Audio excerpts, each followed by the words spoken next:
3:17 a.m. Exactly 48 hours ago, a cosmic audit was activated. Not a rumor, not a maybe. A tribunal, a higher court review of energy, intent, and debt. And the verdict dropped like a hammer, clean and final. Return what was taken. Add interest. Return what you stole. With interest, they watched you closely. Every step, every pause, every time you chose silence. They mistook your restraint for weakness. They read your calm as surrender. They thought the quiet meant you broke, but then something shifted. Not because you got louder, not because you fought harder, but because you stayed peaceful. And your peace wasn't denial. It wasn't avoidance. It was power, the kind of power that makes control-obsessed people lose their grip, the kind that starves the chaos they've been feeding on. Pause for a second. Have you felt the signs in real life? First, exhaustion that doesn't match your sleep. You rest, but you still wake up drained, like the tiredness isn't in your muscles, it's in your field. Like someone's been pulling the plug on your spirit little by little. Second, money problems at the worst possible timing. Bills popping up right on schedule. Payments delayed. Opportunities almost landing, then slipping at the last second. Not because you're incapable. Not because you're unlucky. Because something has been trying to shake you exactly when you're about to rise. And third, that targeted feeling. You didn't start anything. You didn't do anything wrong. But you can sense eyes on you, strange messages, strange coincidences, people randomly stepping into your path, little needles disguised as casual words. You're not imagining it. The moment you choose calm, you become unbreakable. The moment you stop reacting on their script, they panic. When you stay centered while they press every button, you send a message straight through the unseen. I passed the test. And that's when the tribunal speaks again. Return it. Add interest. No negotiation. Stay to the end, because I'm going to show you why your peace terrifies them, and what is about to come back to you in the next few days. Not just opportunities, but restoration, balance, justice that doesn't need your shouting to arrive. If this hit you, comment 777 right now. Lately you wake up already tired, like sleep never reached the part of you that's been holding everything together. Your eyes open and your chest feels loaded, even before you remember what day it is, who needs you, and what you have to prove. You drink water, you stretch, you whisper, I'm fine, but your body answers with a heavy no. This isn't laziness, and it isn't you being weak. It's a quiet drain that doesn't match how hard you're trying. Like you're paying a bill you never agreed to, and you keep pushing because you were trained to survive, not to rest. At night, your pillow feels like a courtroom, a place where every thought gets cross-examined and you're always the witness. You fall asleep, then snap awake at the same strange hours, as if an unseen alarm is set, heart racing for no clear reason. Your mind replays old conversations, like a detective rewinding tape, searching for the exact sentence that changed everything. You stare at the ceiling and feel the silence press down like a hand, and even your breathing sounds too loud. Stop.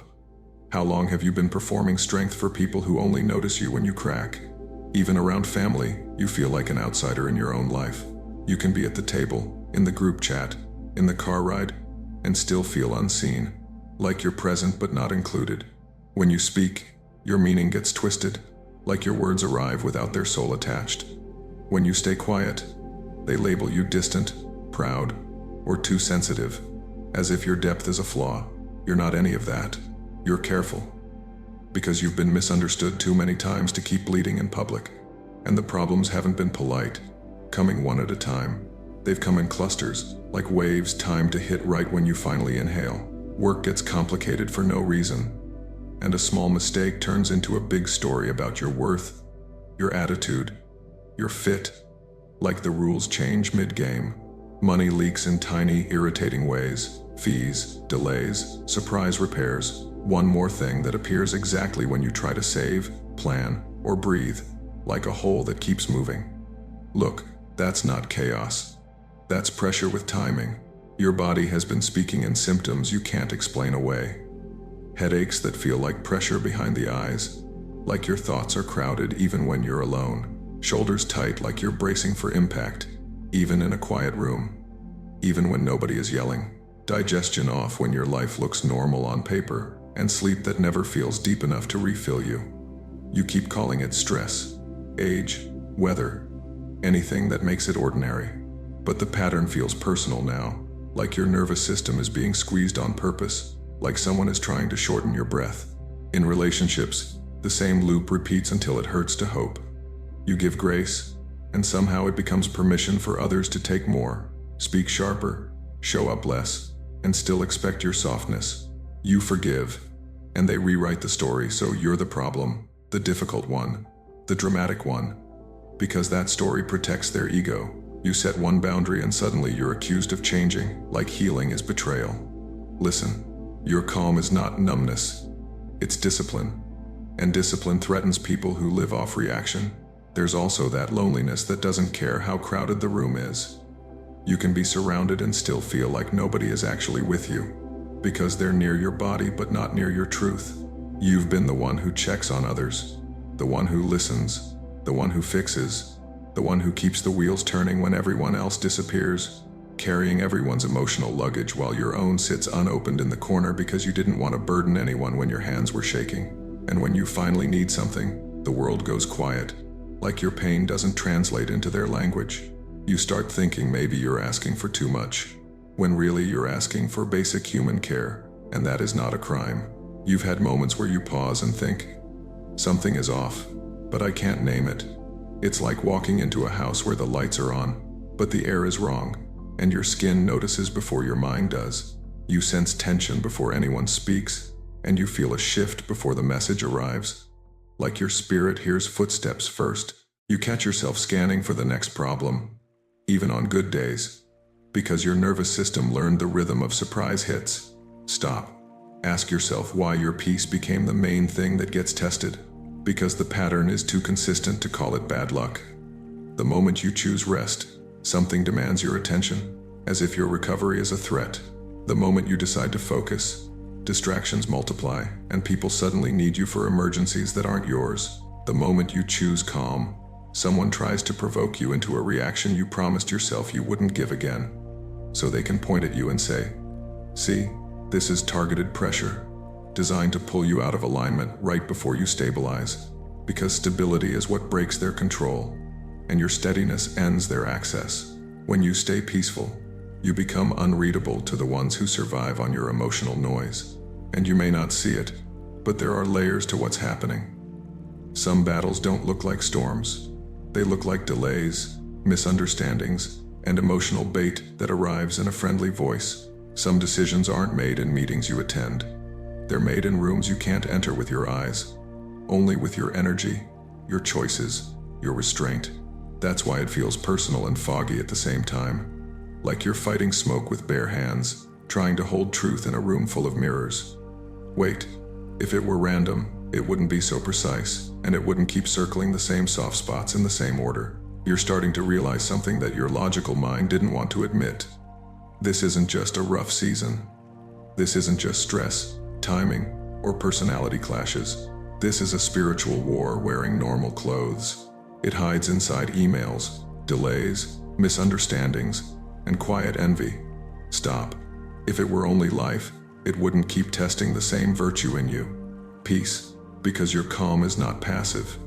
Your calm is a frequency, and frequency is what the unseen world responds to first. When you stay steady, you expose what's unstable in others. When you don't bite the bait, you break their loop. That's why they watched you so closely. They weren't studying your weaknesses anymore. They were tracking your stillness, like it was a weapon. Here's the micro-reveal. Your life became a case file. Not in human court, in a higher court. A tribunal that measures motive, restraint, integrity, and what was taken through manipulation. Your name doesn't echo there because you're perfect.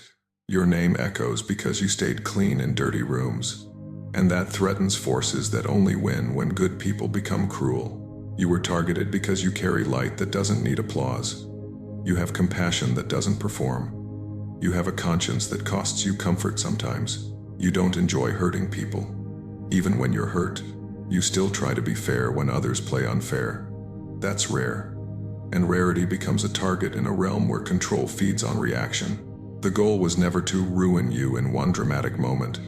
The goal was to bend you slowly, to make you doubt your own judgment, to make you fear your own future, to make you accept a lower version of yourself just to stop the pressure. They wanted you cynical. They wanted you sharp. They wanted you to say, "Fine, I'll be like them." Wait, do you feel how specific that goal is? And the attacks come in categories. Doubt first, because doubt makes you shrink without a fight. Fear next, because fear makes you rush and abandon your wisdom. Delay after that, because delay makes you question if God heard you at all. Then sabotage, the quiet kind, where small misunderstandings explode at the perfect time. Loneliness, because isolation makes even strong people negotiate with the wrong voices. Provocation, because one angry reaction can erase months of growth. Guilt, because guilt makes you punish yourself for setting boundaries. Temptation, because temptation offers a shortcut that costs your soul. Notice the strategy. It's not random suffering. It's pressure with timing. Right when you begin to heal, someone reopens the wound. Right when you choose discipline, something offers you escape. Right when you start feeling clarity, confusion floods back like smoke. This is how spiritual war operates. It doesn't always attack your body. It attacks your alignment. Stop. Ask yourself why the pressure spikes exactly when you choose peace. Because peace is the one thing they can't counterfeit. They can fake smiles. They can fake confidence. They can fake apologies. But they cannot fake your inner stillness. Because your stillness is built from truth. And truth is a signal. In the unseen, a signal draws attention. Angels recognize it as endurance. Demons recognize it as a threat. And certain people, whether they know it or not, feel exposed by it. There are watchers in this story, and not all of them are mystical. Some are human eyes filled with quiet competition. Some are people who only felt powerful when you were reactive. Some are familiar spirits attached to old cycles, old trauma, old versions of you. Some are systems that benefit when you stay tired and confused. And some are simply energies that move through crowds, feeding off unrest. Micro reveal. Your calm interrupts their supply. So God doesn't always remove the battlefield. Sometimes God upgrades you inside it. You're being trained to hold steady without needing anyone to validate you. You're being trained to stay kind without becoming naive. You're being trained to keep your heart open without letting your life be invaded. That's why the test kept repeating until the lesson landed. You weren't being punished. You were being prepared. Now here's where it gets personal, chosen one. In the last few weeks, 2 to 6 weeks back, there was a moment that looked ordinary on the outside. You were tired. You were disappointed. You felt unheard. You felt like your patience was being mocked.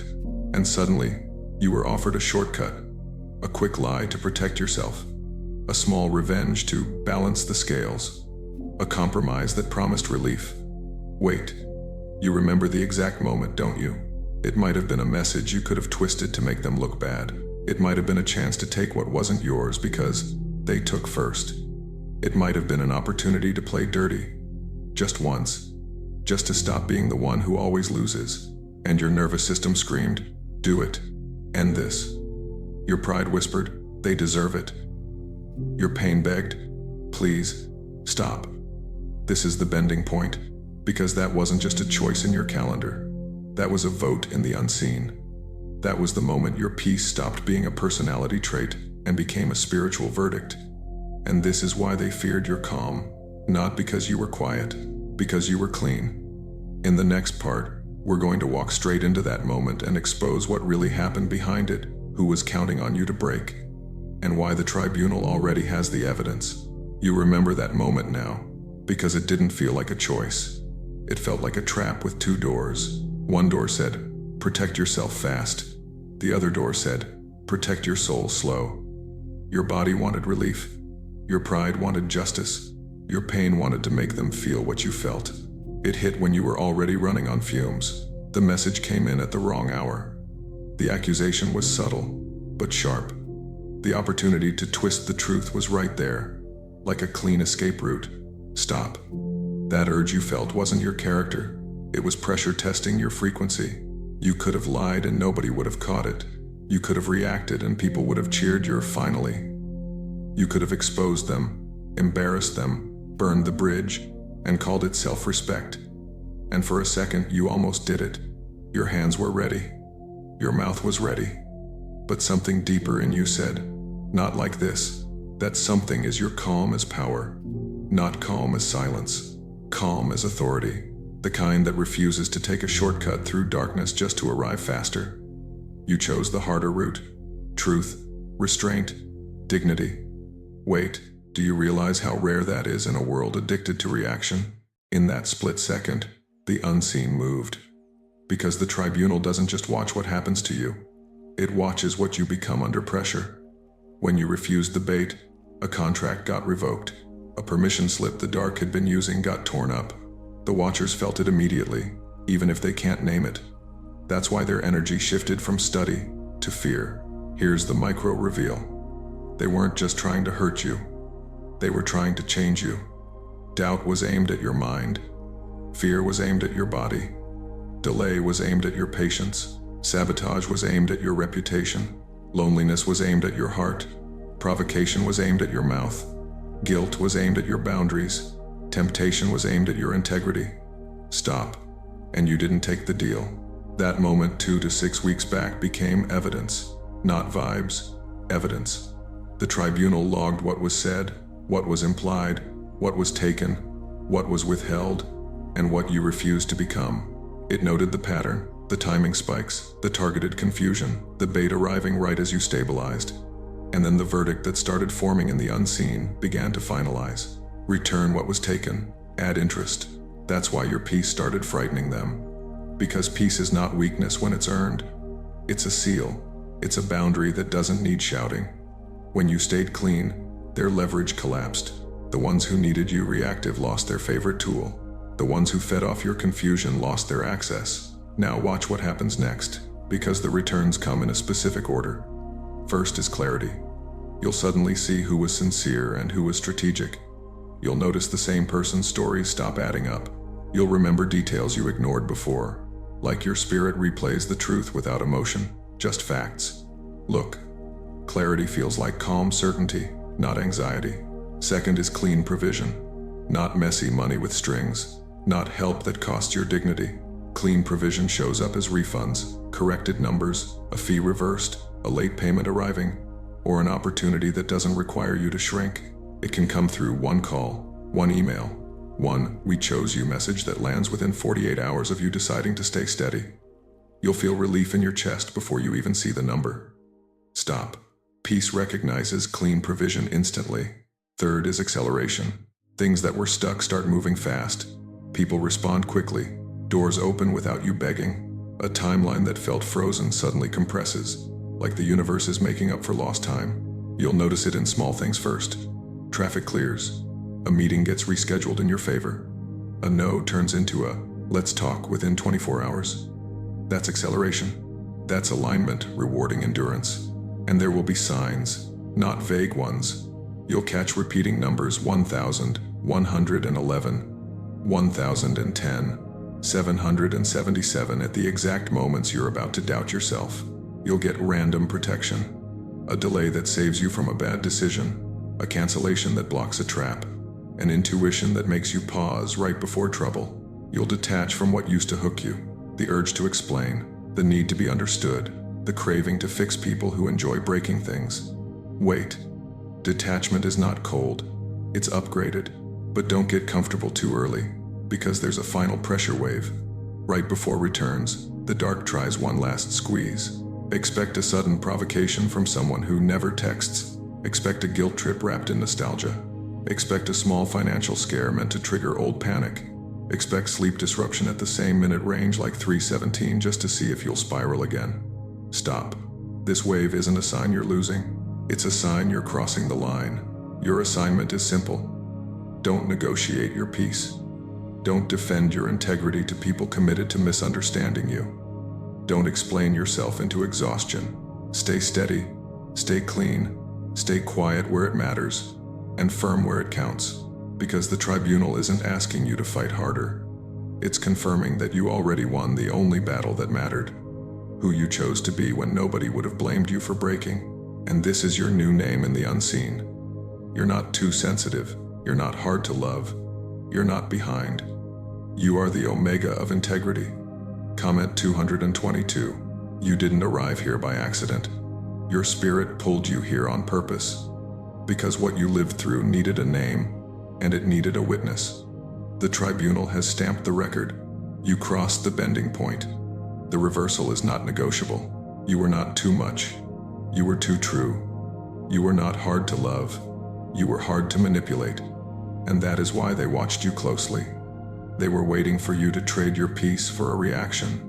They were waiting for you to stain your hands so they could call you the same. You didn't. Remember what your calm did. It didn't just keep you quiet. It kept you clean. It kept you out of their trap. It kept you from becoming a weapon in the wrong hands. That is why the unseen responded. That is why the pressure changed shape. That is why certain people suddenly looked nervous around you. You may still feel tired sometimes. That does not mean you are losing.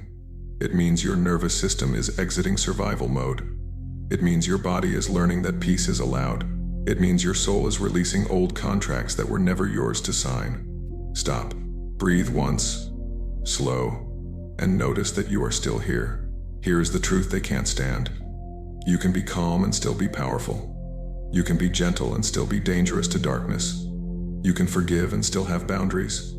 You can walk away without explaining. That combination breaks the old system. It breaks the old rules that said you had to suffer loudly to be believed. You don't. If you are scared of what comes next, I understand the human part of you. Because when you've been hit in patterns, you start expecting the next hit. But this next phase is different. It's not about you enduring more. It's about you receiving back what was delayed, drained, and diverted. It's about divine order restoring what was disturbed, quietly, precisely. You will notice your circle shifting. Some people will fade. Some will suddenly expose themselves. Some will try to pull you back into old roles. Don't chase, don't argue, don't plead for understanding. Your peace is your proof. Your consistency is your testimony. And yes, the opposition can feel it. They can sense the seal. They can sense that you are no longer available for emotional extraction. So they will test the edges one last time. Not because you're weak, because they are desperate. Stop. Do not interpret the final squeeze as failure. When the tribunal speaks, it does not speak in chaos. It speaks in outcomes. It speaks in closed doors that save you. It speaks in open doors that don't require you to shrink. It speaks in the return of energy, time, reputation, and provision. It speaks in sudden clarity that makes your next move obvious. You are stepping into a protocol where your inner peace becomes a boundary line, where your intuition sharpens, where your discernment becomes fast, where your compassion stays, but your access becomes selective. This is what being chosen actually looks like. Not spotlight, not drama, quiet authority. Tonight, choose one simple act of alignment. Put your phone face down for 11 minutes. Sit with your back supported. Let your shoulders drop. Ask, show me what is mine to carry and what is not. Then listen for the first quiet answer, not the loud fear. Write one sentence that tells the truth. One boundary you will honor. One habit you will release. If someone tries to hook you, don't wrestle. Don't debate your reality. Answer with calm, or don't answer at all. Silence can be a sword when your spirit is clean, and distance can be mercy when your heart is tender. That is not you being cold. That is you being wise. In the next 7 to 14 days, clarity returns first, and you will feel it as calm certainty in your chest. In the next 7 to 14 days, clean provision arrives, and it will come without guilt, without strings, without you begging. In the next 7 to 14 days, acceleration activates, and the thing that was stuck will move in a way that surprises you. One warning, chosen one. A final pressure wave may show up as a random provocation, a sudden doubt, or an old temptation dressed as closure. Let it pass. Let it miss you. Stay sealed. Now lock this identity. Say it like you mean it. You are the omega of integrity. And here is your sacred sentence. Repeat it out loud, even if your voice shakes. My peace is my power. What was taken returns with interest. I remain clean, and I remain chosen. If this message is for you, comment 777.